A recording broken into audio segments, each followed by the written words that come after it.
ఈ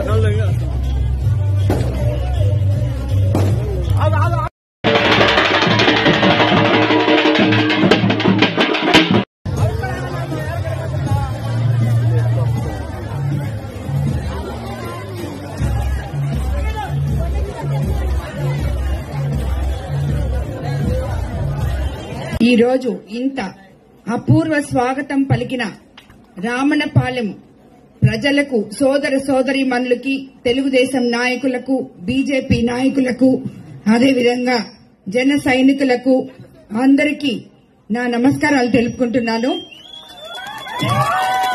మీకందరికీ తెలుసు, నేను ఎన్డీఏ ఎమ్మెల్యే అభ్యర్థిగా కోవూరు నియోజకవర్గం నుంచి చంద్రబాబు నాయుడు గారి ఆశీస్సులతో మీ ఆడపడుచుగా మీ ముందుకొచ్చాను.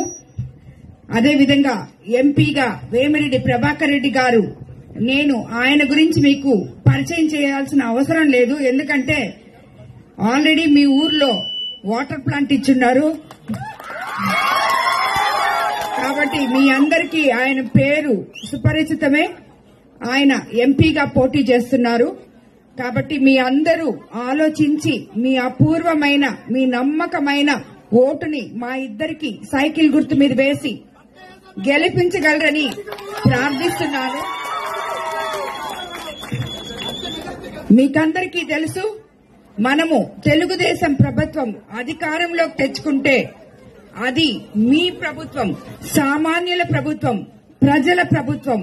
కాబట్టి మనము తెలుగుదేశం ప్రభుత్వం అధికారంలోకి వచ్చి చంద్రబాబు నాయుడు గారు ముఖ్యమంత్రి అయితే సమపాళుల్లో సంక్షేమము ఒకవైపు, అభివృద్ది ఒకవైపు, సమర్థవంతంగా ప్రజలకి ఇవ్వగల నాయకులు చంద్రబాబు నాయుడు గారు అని మీకు అందరికీ మరోసారి తెలియజేసుకుంటున్నాను.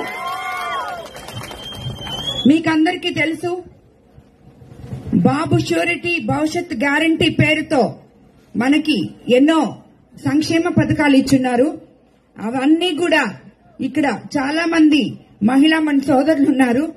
వాళ్ళందరికీ మీకందరికీ తెలుసమ్మా, మీరందరూ తెలుగుదేశం ప్రభుత్వం అధికారంలోకి వస్తే బస్సులో ఫ్రీగా ప్రయాణం చేయొచ్చు. అదేవిధంగా 18 ఏళ్లు నిండిన ప్రతి బిడ్డకి, ప్రతి స్త్రీకి 1500 రూపాయలు నెలకి ఇవ్వబోతున్నారు. ఇందాకే అన్న, గత 5 సంవత్సరాల్లో మీ గ్రామంలో ఇప్పుడే అన్న చెప్పారు, ఏ మాత్రం అభివృద్ది జరగలేదని, ఒక్క రాయి కూడా పెట్టలేదని, ఒక్క రోడ్ గాని డ్రైనేజీలు గాని ఏవీ లేవని చెప్పి. కానీ మన ఎమ్మెల్యే గారు ఇక్కడ కమిషన్లు మాత్రం ఆల్రెడీ 16 లక్షలు తీసుకున్నట్టు ఆయనకి తెలియకుండా ఎంత తీసుకున్నారో మనకు తెలీదు. ఆ గ్రావెల్లో నుంచి ఆయన సంపాదించిన 1000 కోట్ల నుంచి 5% ప్రతి గ్రామంలో పెట్టుంటే, అంటే ప్రతి గ్రామంలో నాకు తెలీదు, వచ్చినప్పుడు ప్రతి గ్రామస్తులు చెప్తున్నారు మా గ్రామంలో ఇది చేస్తున్నారు అని.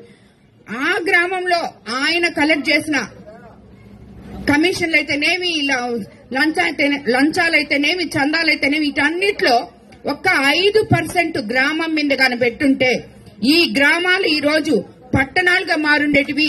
మీరందరూ నీళ్లు లేక అల్లాడేవాళ్లు కాదు, చనిపోతే పూడ్చిపెట్టుకోవడానికి శ్మశానాలు సరిగ్గా లేవు. అవన్నీ కలిపితే ఎంత అవుతాయి?